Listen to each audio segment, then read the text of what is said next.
Au début du confinement, elle nous disait très sérieusement, et elle nous le dit toujours, le Covid, c'est une invention des puissants pour nous pucer, pour nous ficher. Et le vaccin, ça servira à ça.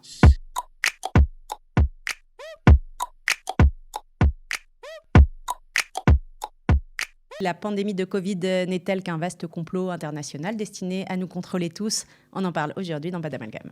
Today, the greatest risk of global catastrophe doesn't look like this. Instead, it looks like this. If anything kills over 10 million people in the next few decades, it's most likely to be a highly infectious virus rather than a war. Bill Gates qui avait prévu en 2015 déjà la pandémie, c'était forcément un peu suspect. On va en parler avec nos invités aujourd'hui. Denis Chemla, vous êtes avocat au barreau de Paris et vous avez réussi à convaincre votre mère hier matin de se faire vacciner. Vous allez nous raconter comment. Kenzo Rena, vous êtes doctorant en psychologie sociale à l'université de Bruxelles et vous travaillez justement sur toutes ces théories du complot. Vous allez nous expliquer pourquoi certains types d'individus y adhèrent plus ou moins. Et puis Cyril Cohen. Cyril Cohen, vous êtes immunologue à Bar-Ilan. Vous êtes membre du conseil consultatif sur les essais cliniques pour le ministère de la Santé ici en Israël.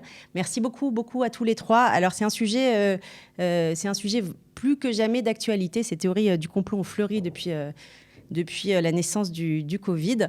Denis Chemla, vous avez convaincu hier, je crois, votre mère de se faire vacciner. Elle ne voulait pas, elle était absolument contre. Pourquoi ? Elle était contre, alors, pour des raisons, une série de raisons, mais des raisons qui m'ont paru un peu étranges, parce que d'ordinaire, elle n'était pas du tout contre les vaccins. C'est quelqu'un qui était la première à faire la queue pour se faire vacciner contre la grippe et toute autre sorte de vaccin. Je pense qu'elle a été très influencée par ce qu'on racontait. Les théories complotistes, mais aussi, il y a plusieurs niveaux de complotisme. Il y a le complotisme un peu perché, entre guillemets, si vous passez une expression familière, sur Bill Gates et la 5G. Ça, c'était pas ma mère. Ma mère, c'était plutôt des réseaux sociaux. Depuis la mort de mon père, ma mère a beaucoup de temps. Alors, elle est très branchée sur sa tablette et elle passe beaucoup de temps à recevoir des informations, notamment d'Israël, de tas de réseaux, de tas de gens qui ont toujours une cousine, une tante, une arrière-petite-sœur qui a été vaccinée et qui est morte dans les 10 minutes. Et donc, elle m'a sorti au moins avec l'exemple de 3 personnes qui ont été vaccinées et qui sont mortes très rapidement ou qui sont tombées dans le coma. Et bien sûr, personne ne veut le reconnaître, et bien sûr, les autorités se taisent, et bien sûr, les responsables des maisons de retraite le cachent, etc. Donc, il m'a fallu pas mal de pédagogie, et avec ma mère, en général, j'ai l'habitude de la pédagogie.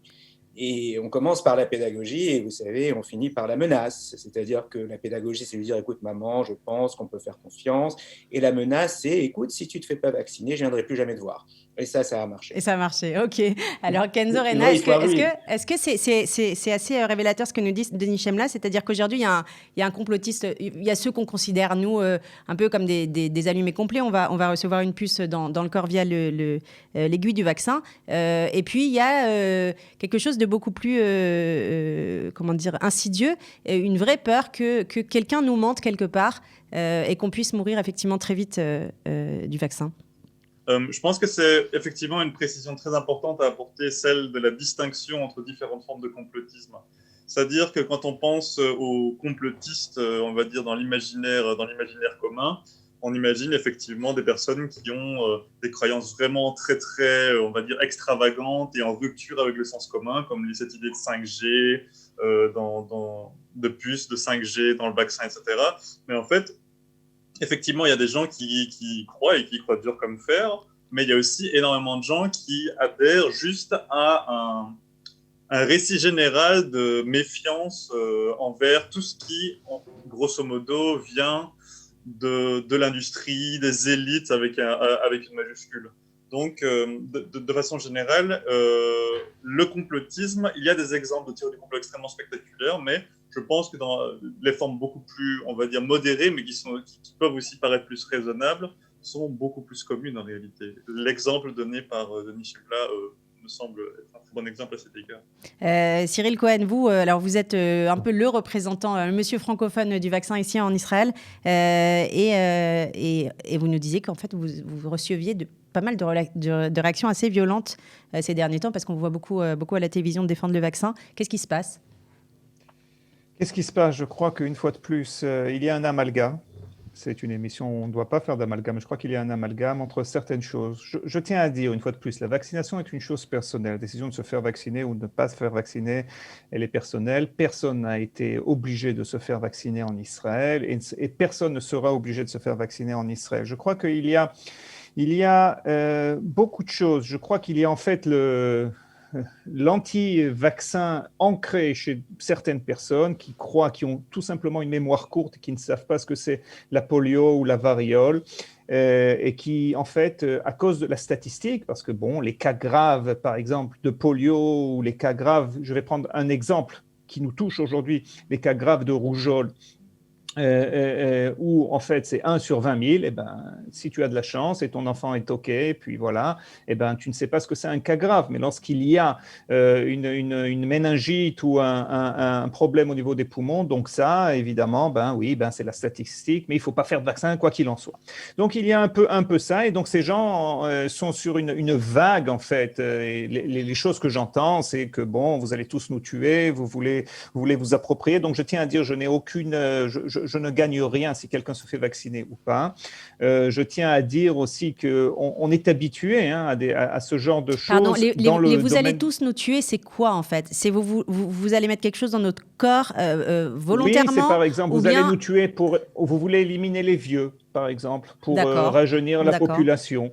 Il faut comprendre aussi une chose, c'est qu'aujourd'hui, et je crois que c'est entre guillemets le problème des réseaux sociaux, en fait, je crois qu'il y a une génération qui, lorsqu'elle lit quelque chose, lorsque c'est écrit, c'est vrai.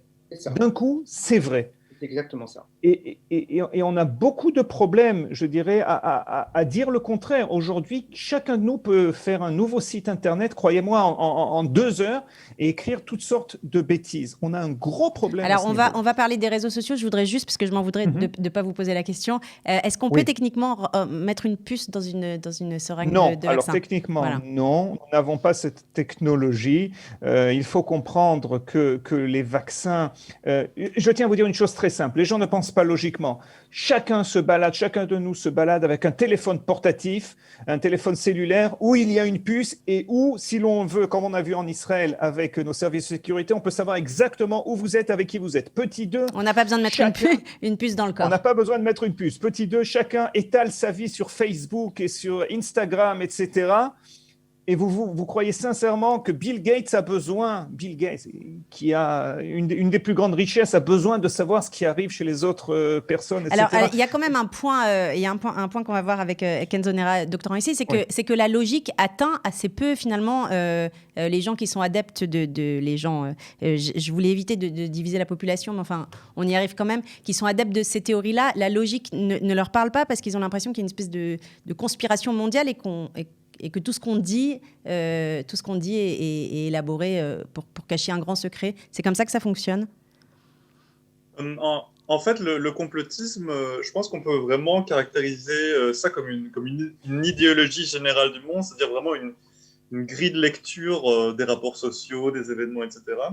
Et en fait, c'est une caractéristique commune qu'il y a entre toutes les idéologies, qu'il y a aussi avec, de façon générale, il y a toute une série de croyances ou de valeurs qui sont complètement hermétiques à la contradiction. Par exemple, une personne raciste, vous pouvez lui apporter toute la contradiction que vous voulez, la personne ne changera pas d'avis sur base d'un raisonnement purement rationnel.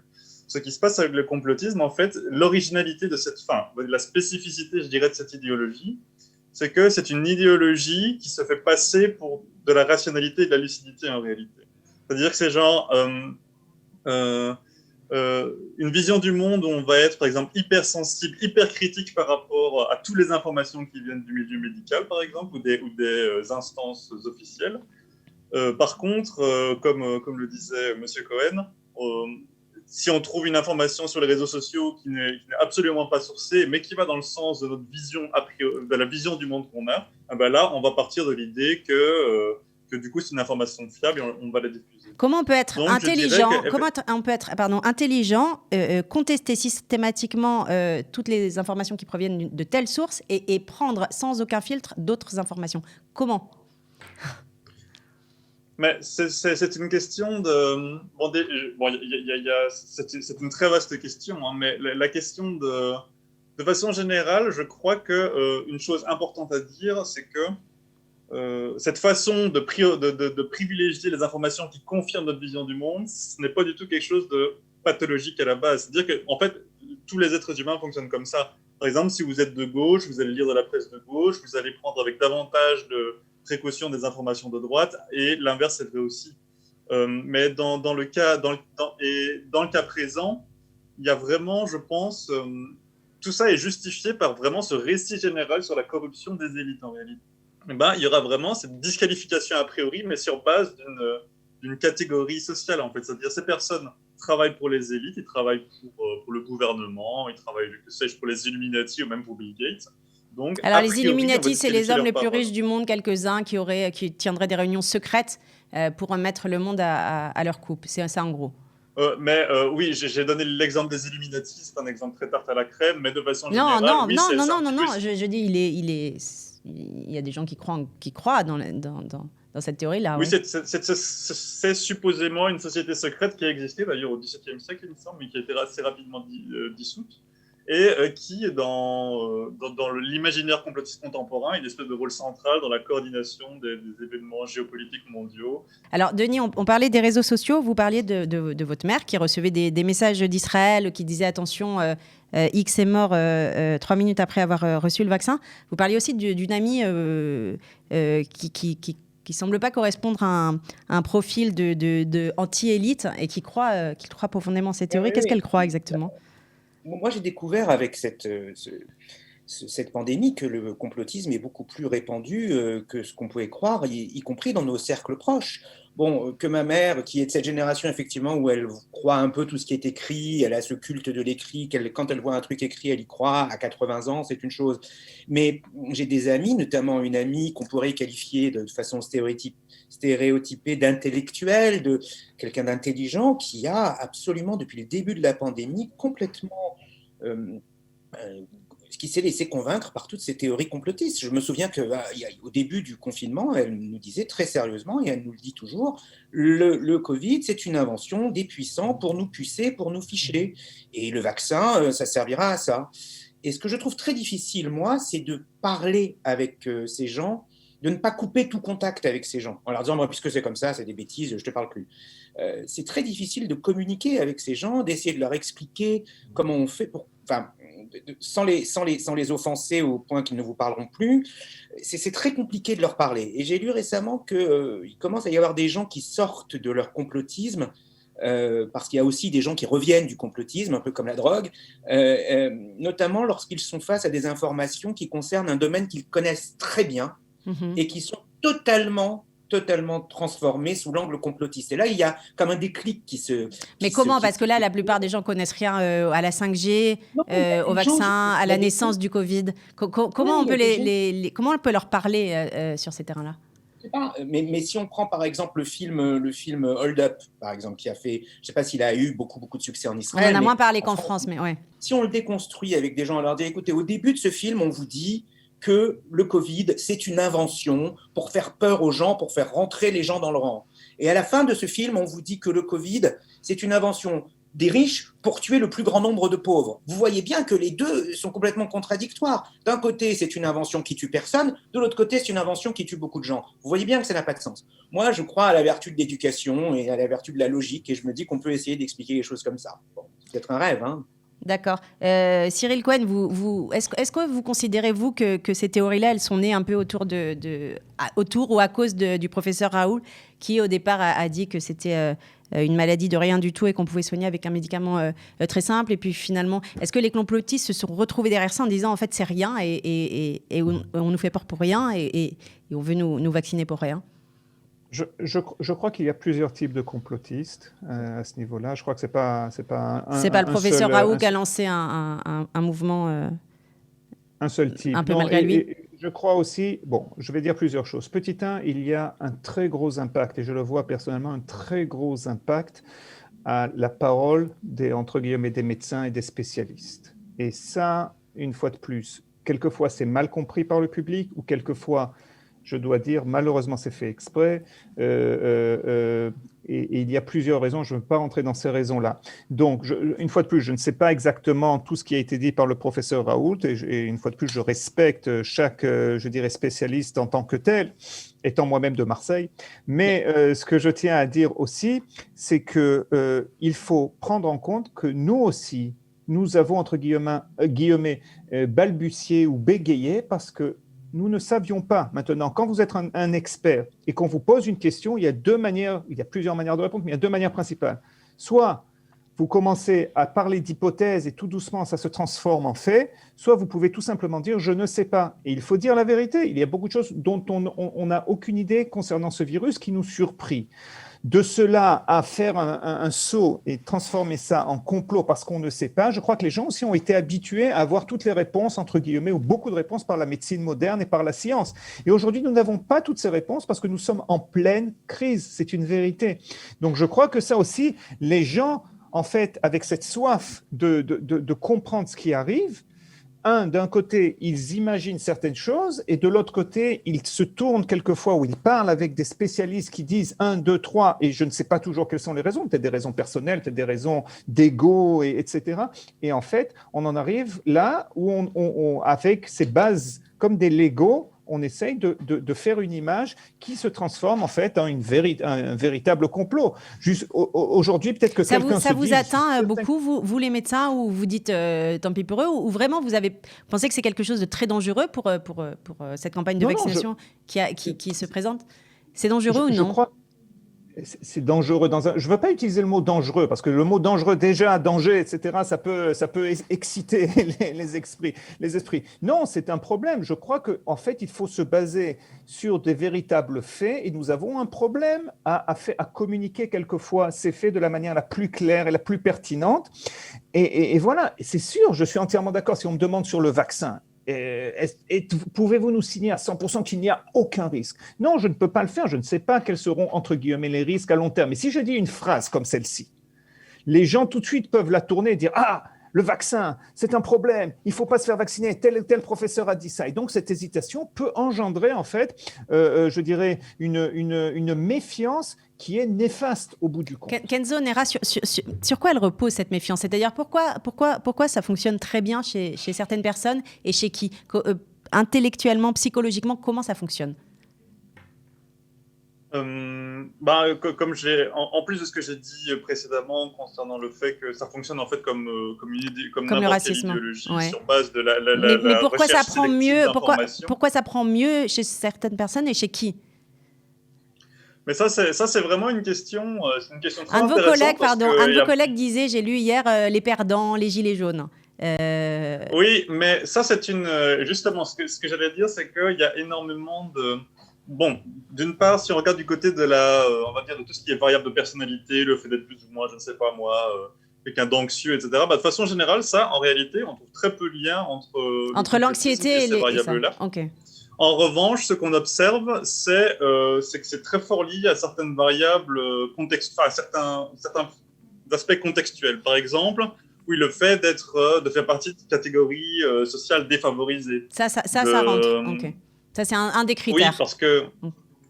Et ça peut s'expliquer par plein de raisons. C'est-à-dire que c'est une situation, par exemple, de précarité vécue au quotidien qui peut justifier une forme de ressentiment vis-à-vis des élites de la société.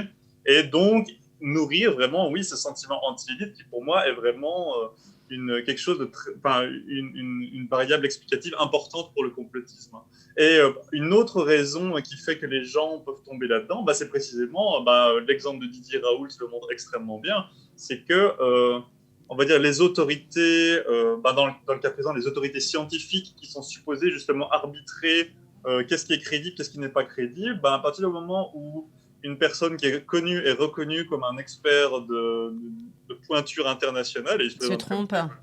On parlait de la question de l'ego, enfin bon bref, il a lui-même en réalité vraiment, il a nourri en réalité ce discours consistant à dire voilà, j'ai un remède, mais pourquoi est-ce que les gens persistent à dire que mon remède ne fonctionne pas? Pourtant je sais, j'ai mes données, je vois mes patients, je vois qu'ils vont mieux, etc. Et on voit bien que dans une situation comme celle-là, une personne qui n'a pas de connaissances sur les essais cliniques, sur la recherche scientifique, etc., c'est-à-dire l'immense majorité de la population, bah, ces gens-là, à leur place, si moi je n'avais pas toutes ces connaissances par rapport à la recherche, je me dis effectivement, on a genre un chercheur extrêmement qualifié qui a un remède. Pourquoi diable est-ce